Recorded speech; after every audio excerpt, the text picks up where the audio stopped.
kababayan natin na nag-aantay ng impeachment trial ni Sara Duterte, mukha atang mapupurnada, mga kababayan ko. Opo, tama ho kayo ng inyong narinig. Mukha po atang mapupurnada yung impeachment ni Sara Duterte. Marami ho sa inyo nagtatanong ngayon kung bakit mapupurnada itong pagpapa-impeach kay Sara Duterte. Ano nga ba ang dahilan kung bakit hindi matuloy-tuloy mag-convene ang Senado bilang korte para sa impeachment ni Sara Duterte?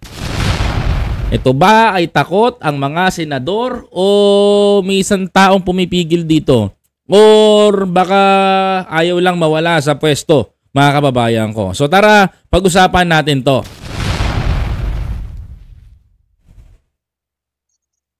May mga kongresistang pinagdududahan na si Senate President Chis Escudero. Nako, pinagdudahan na. Matapos niyang iurong ang pagsisimula ng impeachment proceedings laban kay Vice President Sara Duterte. Patay ka, yari ito si Keso. Ang kanilang akusasyon, may pinoprotektahan umano ang Senate President. Well, kung yan ang perspective ng ibang tao ngayon, marahil totoo, mga kababayan. Kasi ako, ang thinking ko dito sa totoo lang, mapag-usapan lang natin tong impeachment. No? Ang thinking ko dito, mga kababayan ko, number one, alam niyo kung ano? Hindi pinoprotektahan ni Chis si Sara. Bagkos, mga kababayan ko, ang successor nito si Chis kung mawala si Sara But I think, mga kababayan ko, alam niyo kung ano? Tatagilid si Chis Escudero bilang Senate President. Yes, mga kababayan ko.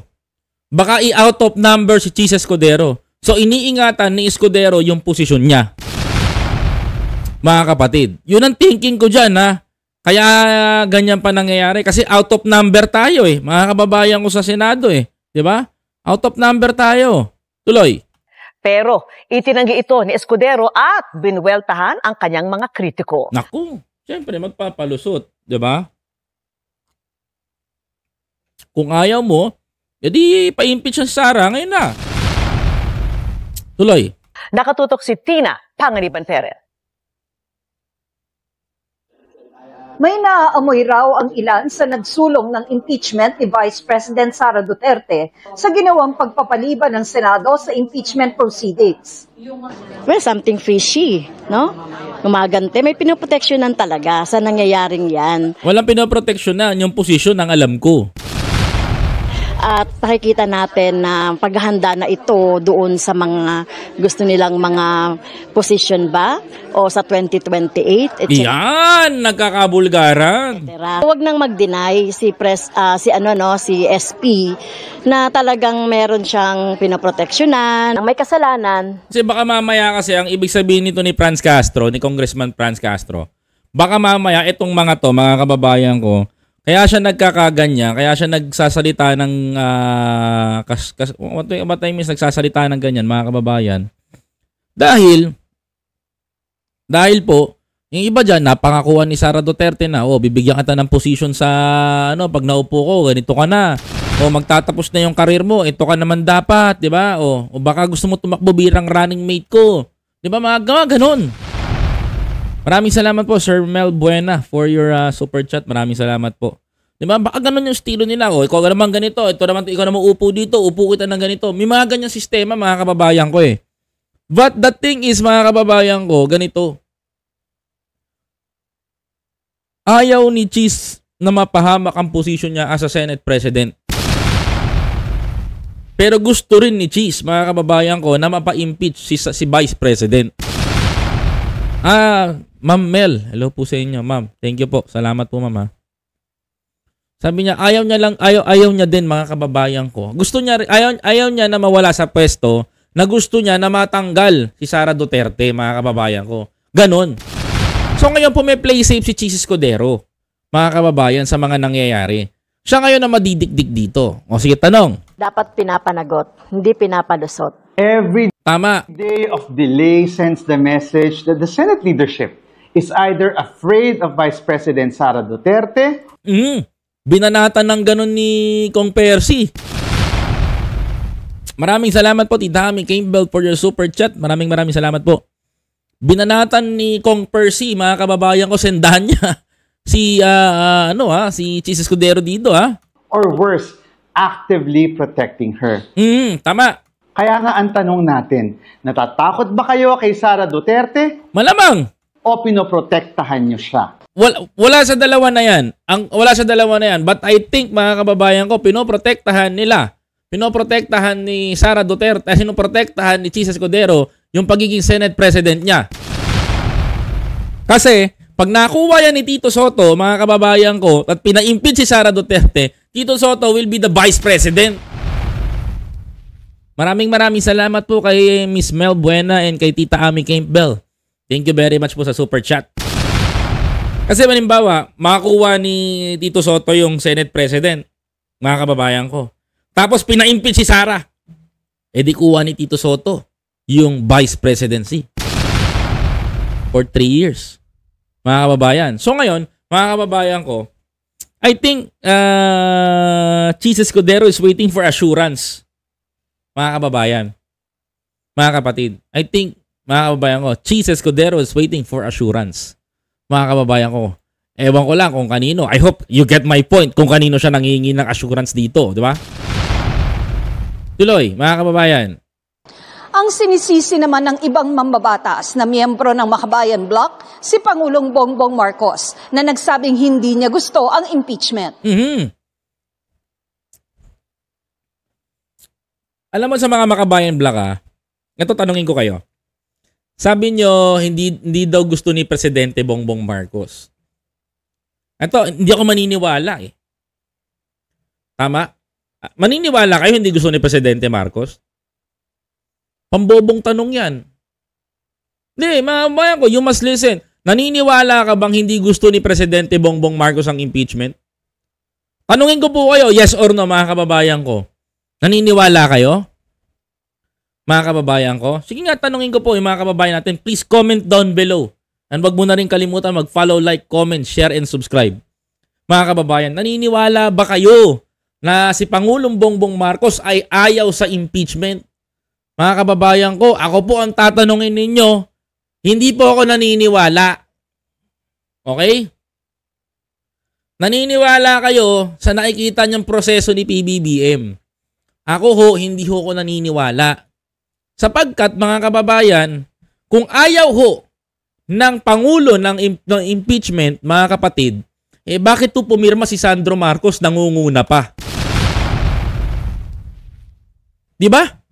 Mga kababayan ko, bakit si Sandro Marcos, ito lang tanong ko lang kung talagang ayaw ni Pangulong Marcos, mga kababayan ko, ng impeachment kay Sara Duterte, bakit hindi nyo nakikita? Bakit pumirma si Sandro Marcos at nangunguna pa, mga kababayan ko? Diba? Nangunguna pa si Sandro Marcos na pumirma, mga kababayan ko, ng impeachment laban kay Sara Duterte, na running mate ng tatay niya sa pagka-Vice President noong halalan 2022. Tapos ngayon, mga kababayan ko, nakita ninyo yung mga nangyayari na talagang tumitindi. Bakit sa House nanguna pa? Imbis na si Martin Romualdez ang manguna sa impeachment, hindi, si Sandro Marcos ang nangunguna. Kasi sa makatuwid, mga kababayan ko, the impeachment na tumatakbo sa 19th Congress, mga kababayan ko, hindi po si Martin Romualdez ang nagtitimon. Si Sandro Marcos. Hindi nyo nakikita yon, mga kababayan ko? Hindi nyo ho ba napapansin na si Sandro Marcos ho ang nagtitimon? Mga kababayan, you must listen, nagtitimon ng impeachment kay Sara Duterte pagdating sa Congress. Itatay niya si Bongbong. Imposible na. Titigil ba tayo? Di ba natin papa-impeach yan? Do you think, mga kababayan ko, hindi sasabihan ng presidente ng ganun yan?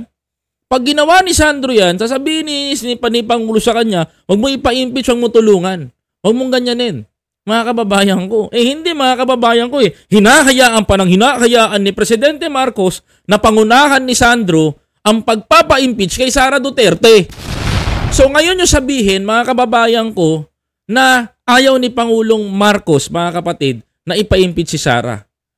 President Bongbong Marcos can say sa harap ng harap ng camera na hindi niya na gusto niya ipa-impeach yan. Of course, mga kababayan ko, iniingatan niya rin yung trust rating ng tao para hindi bumagsak ang pag-trust rating niya na kahit na gusto niya rin ipa-impeach yung kalaban niya. My God, mga kababayan ko, magtatago pa ba tayo dito? Mga kapatid, na-promote na si General Torre, mga kababayan ko, dahil sa kanyang mga accomplishment. Mga kababayan, ano tinignan ni Pangulo? Tingnan niyo mabuti. Ano tinignan ni Pangulo? Mga kababayan ko, mga pinahuli niya. Sinong may utos? Sinong may gusto? Wala ba kayo nakahalata? Eh di presidente. Hindi nyo napapansin yun. Si presidente kayang sabihin niya na hindi sarap ng camera.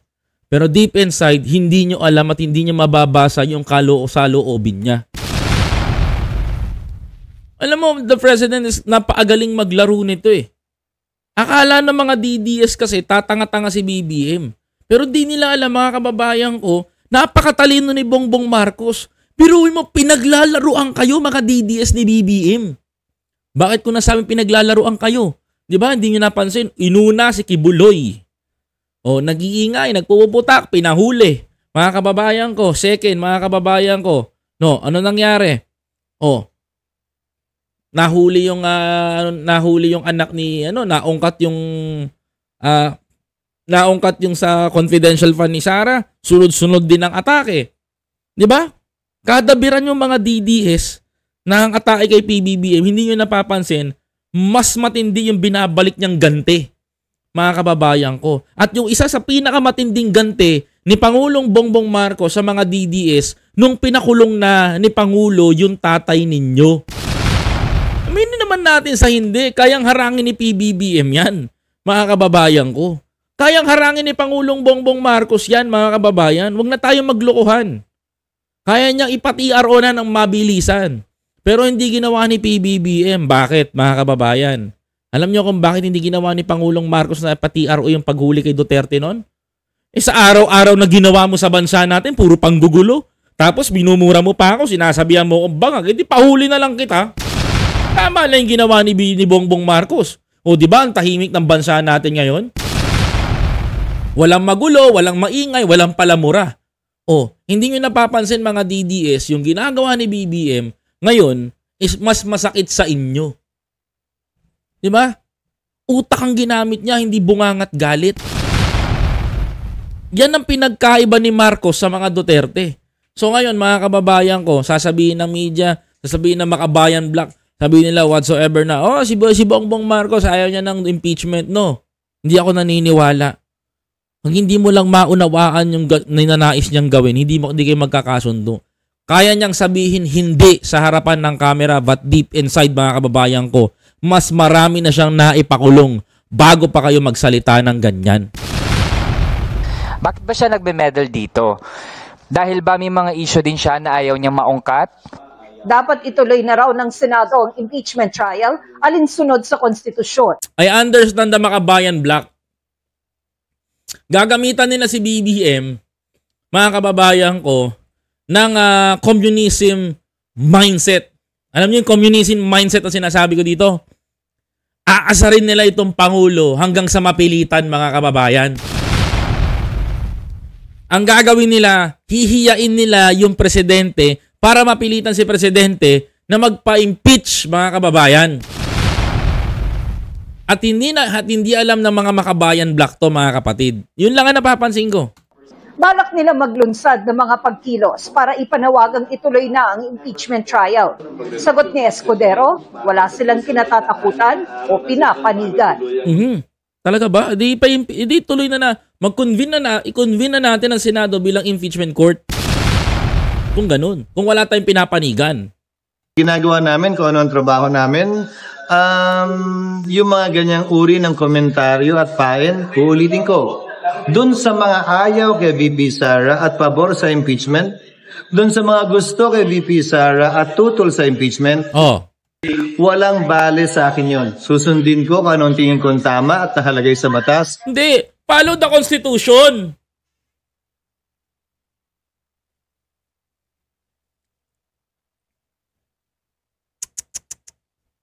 Mababaliwala tayo. May tanong din si Escudero. Ano ang tama? Under the Senate rule, lumabag na nga kayo eh. Diba?